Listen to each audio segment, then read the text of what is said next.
spent years building the division, managing crises, carrying clients, and being told, "You're next." Then, in a packed conference room, the promotion was announced. Not mine, but hers. Fresh title, loud applause, my name mentioned only as support, smiles all around. I clapped too, because that's what was expected. That moment revealed one truth. My work was never the goal. I was the bridge they planned to burn after crossing. If you've ever been sidelined for someone connected, stay with me. Subscribe and share in the comments if this has happened to you. The conference room doors closed behind us with that familiar hydraulic hush, the sound that always meant something official was about to happen. Before anyone even had time to open their notebooks, Richard cleared his throat and said, "Let's get started." His tone was bright, almost festive. I slid into my usual chair near the far end of the table, notebooks still closed, coffee untouched, already sensing the shape of what was coming. The slide changed. New Regional Strategy and Growth Director, Claire Hale. Applause burst out instantly, sharp and rehearsed, the kind people offer before they fully register what they're applauding. I didn't react right away. Claire stood, smoothing her blazer, wearing a smile that looked practiced in the mirror more than earned in the trenches. Richard's grin widened. "Claire has shown exceptional promise in a very short amount of time," he said, eyes moving across the room without ever settling on me. He talked about fresh perspective, momentum, polish, everything this division supposedly needed to move forward. Someone's gaze flicked in my direction. I began clapping, measured and slow. My name came up next, not as a heading, not as a title, but as a footnote wrapped in gratitude. And of course, Mila has been invaluable in supporting Claire and helping her get up to speed. Supporting. Not leading, not building, supporting. That single word landed harder than the announcement itself. Heat crept up my neck as heads nodded in agreement, as if this framing had always been obvious. Claire thanked the team, said she was excited to learn from everyone. When her eyes met mine, there was relief there, not admiration. The meeting rolled on as if nothing seismic had just happened. Budgets, deadlines, action items. No one asked how a 4-month employee now sat above a region she barely understood. When it adjourned, people crowded around Claire with handshakes and congratulations. Someone murmured, "Well-deserved," just loudly enough for me to hear. I gathered my folder and stood last. Richard intercepted me near the door. "Mila, can we talk for a moment?" We stepped back inside the empty room. His tie loosened, his expression shedding its public warmth. "I know this might feel abrupt," he said. I stayed silent. "Claire brings something different. Strategic presence. The board responds to that." I met his eyes. "So the role I was told I was being prepared for doesn't exist anymore." He smiled again, thinner now. "It exists, it's just evolving." Then quieter, "You understand, this isn't personal." That was the insult. The betrayal hadn't been subtle. It had been staged, announced, and applauded. I nodded because that's what keeps meetings efficient. Back at my desk, I logged in. Minutes later, an email from HR appeared, time-stamped earlier that morning. Subject, updated reporting structure. My name now sat beneath Claire's. Effective immediately. No conversation, no warning. I stared until the words stopped swimming. Then I shut the laptop. At 4:17 p.m., I printed a single page. At 4:30, I knocked on Richard's door. He looked up, startled. I placed the envelope on his desk. "This is my notice." He let out a short laugh. "You're emotional. Sit down." I didn't. "You're quitting over a title." "Over being patient indefinitely," I said. "You set my ceiling without asking. I'm just agreeing with it." His expression hardened. "Think carefully. You have responsibilities. Stability matters at your stage." There it was, the leverage he assumed would hold up. I told him I'd complete the transition period. Relief crossed his face before he masked it. "Good," he said. "Claire will need your guidance." That was the moment the balance shifted. Not because I argued, not because I raised my voice, but because the illusion cracked. They believed I would keep everything upright no matter what. They didn't realize how much of the structure ran quietly through me. The floor returned to its normal hum. Phones rang, keyboards clicked. Nothing looked different, even though it was. I logged back in and opened the shared drive Claire now technically controlled. Years of work sat there under her ownership. I felt no anger, only clarity. At 5:02, Richard sent a calendar invite. Transition sync, mandatory. The decision had already settled in me. I closed the day exactly as expected. I wrapped open items, returned vendor calls, approved a reroute that would have shut down a client if delayed. At 6:40, Claire stopped by my desk, posture stiff. She said, "I hope this isn't strange. I'm really counting on you." I looked up. "You'll have what you need." What I didn't add was for how long. The next morning, the transition meeting took 12 minutes. Richard spoke about collaboration and continuity without acknowledging what had been taken. Claire wrote furiously. "Mila," Richard said as we stood, "make sure Claire has full visibility by the end of the week. Not by the end of my notice, by the end of the week." I agreed.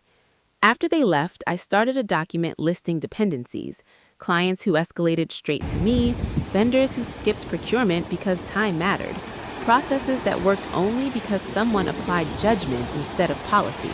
None of it was secret. Most of it lived in people's habits. By noon, reality pushed back. A supplier emailed Claire about a reroute tied to a delayed shipment. She forwarded it to me with a question mark. I replied with guidance instead of taking control. 10 minutes later, she appeared, whispering, "They're pushing back." I walked her through the call and listened as she echoed my words, slightly off, missing the leverage. It still worked because my name lingered in the background. That rhythm repeated all day. At 3:15, Richard called me in. "We need stability," he said. I told him he'd get exactly what was agreed to. He searched my face for resistance and found none. The next day, he dropped the pretense. Claire sat in his office, laptop angled like armor. He slid a revised role description across the desk. "Same work, less authority, reporting upward. This keeps you involved," he said. "Shows good faith." I'm not accepting a new role. Pressure followed in fragments. Legal reminders, HR schedules broken down by the hour, secondary approval checks, compliance dressed as control. Claire tried empathy instead. "I don't want this to be hostile," she said by the copier. "Then don't make it that," I replied. When my name vanished from partner communications, my phone filled instantly. I answered once, copying Claire. "Please coordinate with Claire. She has authority." The confusion didn't stop, it just changed shape. By Monday, the consequences were visible. Calendars clogged, decisions stalled. Claire had the title, which meant everything waited on her. At 9:12 a.m., a vendor escalation landed in her inbox about a delayed component feeding 3 downstream orders. She forwarded it to me with a question mark. I replied with options, not instructions, copying Richard. Minutes passed. The vendor followed up, sharper now. Claire called me, voice low. "Which one would you choose?" I said. "You're the decision maker." She swallowed and made the call. It was the wrong one. By noon, a client was on hold, threatening penalties. Richard convened an emergency huddle. Claire explained what she'd done. No one contradicted her. I said nothing. Afterward, Richard pulled me aside. "You could have stepped in," he said. I replied, "You asked for clarity on authority." He didn't like that answer. The afternoon brought more of the same. A logistics partner requested an exception that normally took me 30 seconds to approve. Claire asked legal first. Legal asked finance. Finance asked for a risk memo. By the time approval came through, the window had closed and the shipment rolled to the next cycle. The client emailed in all caps. Claire forwarded it to me again. I drafted a response, sent it to her for approval, and waited. When it went out, the apology landed late and flat. The client replied with a single sentence, "This can't happen again." Word moved fast. Vendors started double-checking everything. Clients asked for confirmations they'd never needed before. The systems didn't break, they slowed. And that was worse. At 3:40, Richard called another meeting. He used the words "growing pains." He asked for patience. Claire nodded, eyes fixed on her screen. Someone asked about contingency authority. Richard said, "We're aligned." No one asked, aligned how? The next morning, the biggest account on the board flagged a discrepancy in their delivery schedule. Claire tried to reconcile two dashboards that didn't speak the same language. She missed the pattern. I saw it immediately. I waited. When the client called, they asked for me by name. I said, "Claire is leading now." There was a pause on the line. "Put her on," the client said. I listened as Claire walked through the data, circling the issue without touching it. The client interrupted. "Who built this workflow?" Claire glanced at me. "Mila did," she said. "Then why isn't Mila making this call?" Silence. After the call, Richard closed his office door. "This can't continue," he said. "Perception matters," I said. "Then match authority to capability." He stared, then said, "Help us stabilize." I said, "I am." That afternoon, HR sent a reminder about my end date, a friendly note. Claire asked if I could stay late to walk through a vendor matrix. I agreed and did exactly that, explaining inputs, outputs, thresholds. She asked if I'd be available after I left. I said during business hours through my last day. She nodded, looking smaller than she had a week ago. By the end of the day, the cracks were visible to everyone, not just me. Decisions lagged, accountability blurred. The organization wasn't failing loudly, it was bleeding time. And time, once lost, doesn't come back just because someone with a title asks it to.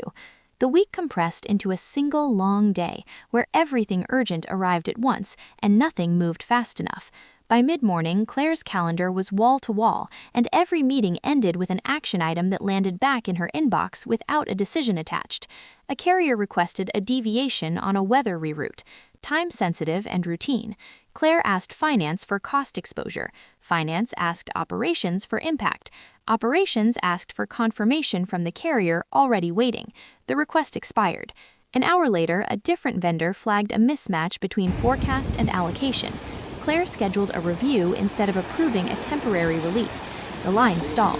When the alert reached me, I forwarded the criteria I used to decide those calls, then stopped. I didn't intercept, didn't reframe, didn't rescue. The system behaved exactly as it was told to. Richard tried to speed things up with emails labeled urgent, copying more people, widening the blast radius. That made it worse. Threads multiplied, answers conflicted.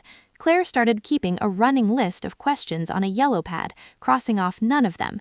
At noon, a client escalated directly to Richard after a missed window triggered penalties. He pulled me into the room and said, "We need this solved now." I said, "Who's accountable?" He looked at Claire. She looked at the dashboard. The room waited. Finally, Richard said, "Mila, what would you do?" I said, "I decide." He exhaled sharply. "Do it." I didn't move. "You named the authority," I said. "Use it." The silence stretched until Claire made a call that minimized cost and maximized risk. The penalty landed anyway. Richard blamed the vendor in his follow-up note. The vendor replied with timestamps. After lunch, legal circulated guidance tightening approvals, adding another step. A partner requested a workaround we'd used for years. Claire searched the drive, found a document, and missed the footnote that made it safe. She paused. I waited. She chose caution. The partner escalated. Richard called me again. "Why didn't you flag this?" he asked. I said, "I'm being accurate." By late afternoon, the pressure shifted from operational to reputational. A senior client asked for reassurance that the team was stable. Claire drafted a response heavy on vision and light on specifics. Richard edited it to sound confident. They sent it. The client replied asking for a call with me. I declined and copied Claire. The call went ahead without me and ended early. At 4:50, HR sent a note confirming my final day and reminding me to return equipment. Claire stopped by my desk with a stack of printouts. "Can you sanity check these?" she asked. I said, "I can explain the assumptions." She nodded. I explained. She nodded again and changed nothing. When the numbers came back misaligned an hour later, she asked why. I said, "Because assumptions drive outcomes." She stared at the screen, then asked if I could stay. I stayed until the clock hit the hour I'd committed to. As I packed my bag, a notification popped up announcing a new task force to address temporary slowdowns. It named Richard as lead and Claire as co-lead. I wasn't on it. Walking out, I passed the operations floor where conversations had dropped to murmurs. No one looked panicked yet. They were still trying to work the way they always had. Only now, every decision waited on someone who needed consensus before confidence. Authority had been moved without the weight to carry it, and the result wasn't chaos, just drag. Drag turns minutes into hours, hours into misses, and misses into losses that can't be blamed on effort. The escalation wasn't loud, it was cumulative, and it was already too late to reverse without admitting what had been done. My last day ended without ceremony. I turned in my badge, signed the exit form, and walked out while people were still in meetings meant to fix problems that no longer had an owner. The next morning, my phone stayed quiet, which told me more than any message could have.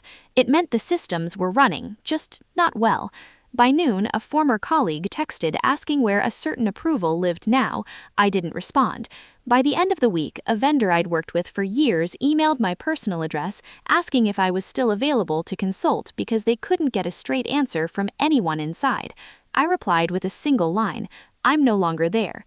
Within days, the pattern hardened. Decisions stacked up, waiting for signatures that kept moving.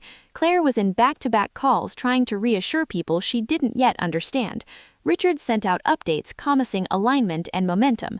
The language shifted from certainty to effort, then to review, then to reassessment. A shipment missed its window because a cost exception sat with finance overnight. A client invoked a penalty clause after a delivery arrived late for the third time in 2 weeks. The response time doubled.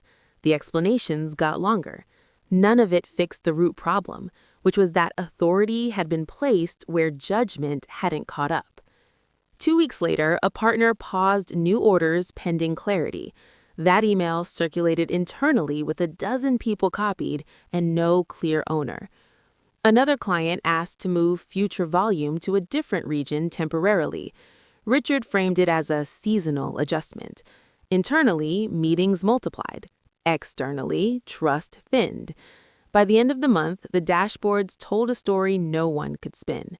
Cycle times were up, exception rates climbed, revenue projections slipped quietly under revised assumptions. Claire asked for more headcount. Finance asked for justification. Legal asked for risk mitigation. Operations asked for guidance that used to be implicit. I heard about it secondhand, through people still there, careful not to ask me for anything that might put them on a line they didn't want to cross. The second month brought the investigation, though they didn't call it that. A consulting firm arrived to assess process efficiency. They interviewed staff, mapped workflows, highlighted decision bottlenecks. The report used neutral language, but the conclusions were blunt. Too many approvals, unclear accountability, loss of institutional knowledge. Recommendations followed. Expensive, slow, unavoidable. Clients didn't wait. One formally reduced scope. Another declined to renew. A third requested senior oversight on every order, adding friction no one had the bandwidth to manage. Richard sent a note acknowledging challenges and reaffirming leadership confidence. The board requested updates weekly. By the third month, the updates turned defensive. By the fourth, quiet changes happened. Richard stopped leading meetings and started attending them. Claire's name moved down the org chart in internal decks. Unannounced, just adjusted. A senior interim was brought in to stabilize operations, someone with enough experience to see what had been lost, but no time to rebuild it. The losses were no longer theoretical. A region that had run tight now missed forecasts by wide margins. Penalties accumulated. Vendors tightened terms. The culture shifted from execution to explanation. I stayed out of it. I didn't comment. I didn't celebrate. I watched from a distance as the consequences unfolded in exactly the order they always do when decisions outrun understanding. By the 6th month, the restructuring memo went out. It used words like refocus and realign. Richard's role was eliminated. Claire transitioned to a different function with a narrower scope. No announcements, no blame, just changes. A few weeks later, a former client reached out to me directly to say they'd moved their business and wished things had been different. I replied politely and wished them well. The collapse didn't look like failure from the outside. It looked like erosion, small losses adding up, credibility thinning, time slipping away. It happened without speeches or villains, just the steady math of decisions made without the weight to carry them. A year later, the noise had settled, not because everything was fixed, but because the people left inside had adjusted to a smaller version of what used to exist. I knew this not from gossip, but from the tone of the calls I received once my name stopped being sensitive to mention. Former clients reached out first, careful at the start, then direct. They didn't ask what happened, they already knew. They asked where I was and whether I was available. I was. I'd taken a role that fit the way I actually worked. Fewer layers, clear authority, expectations tied to outcomes instead of optics. No speeches, no promises, just accountability. The work moved that mattered. From time to time, I crossed paths with people from my old company at industry events. The conversations were polite and brief. A nod, a comment about the market. No one defended the decisions anymore. They talked about lessons, about timing, about how things change. I listened and let them have it. Claire emailed me once, months later. Short note. She said she was back in a learning role somewhere. Smaller scope, more structure. She said she finally understood why the position had been overwhelming and thanked me for not setting her up to fail when it would have been easy to do that. I replied with one sentence, wishing her well. That was enough. As for Richard, his name surfaced occasionally, usually attached to phrases like consulting or advising. Nothing permanent, nothing that required ownership. I didn't feel anything about it. What mattered to me had already been resolved. The line that was crossed in that conference room stayed crossed, and the consequences that followed didn't require my participation to be complete. The most telling moment came on an ordinary afternoon when a former colleague called. Frustrated, not angry, just tired. "I wish they'd listen to you," she said. I told her they did listen. They just chose something else. There's a difference people don't like to admit. The story people want is one where someone storms out and everything explodes immediately. That isn't how it usually works. Most of the time, it's quieter. Someone leaves, the work still gets done for a while, then decisions slow, then trust thins, then the math catches up. By the time the lesson is clear, the person who could have prevented it is already gone. That's not revenge. That's gratitude. I didn't win because I outplayed anyone. I won because I stopped compensating for decisions I didn't make. I didn't argue, didn't threaten, didn't sabotage. I let roles mean what they were labeled. I let authority carry its own weight. Everything after that was inevitable. If there's a reason I'm telling this now, it isn't to settle scores. It's because I know how common this is, especially for people who've been steady for a long time and mistaken steadiness for consent. When you're reliable, people assume you'll absorb whatever they put on you. When you stop, they call it disruption. It isn't. It's alignment. Walking away didn't make me brave. It made things honest. And honesty, once introduced, doesn't need help doing its work. If this sounds familiar, you already know what I'm talking about. Share your thoughts in the comments, and if you want more stories like this, where outcomes speak louder than speeches, subscribe and stay with me.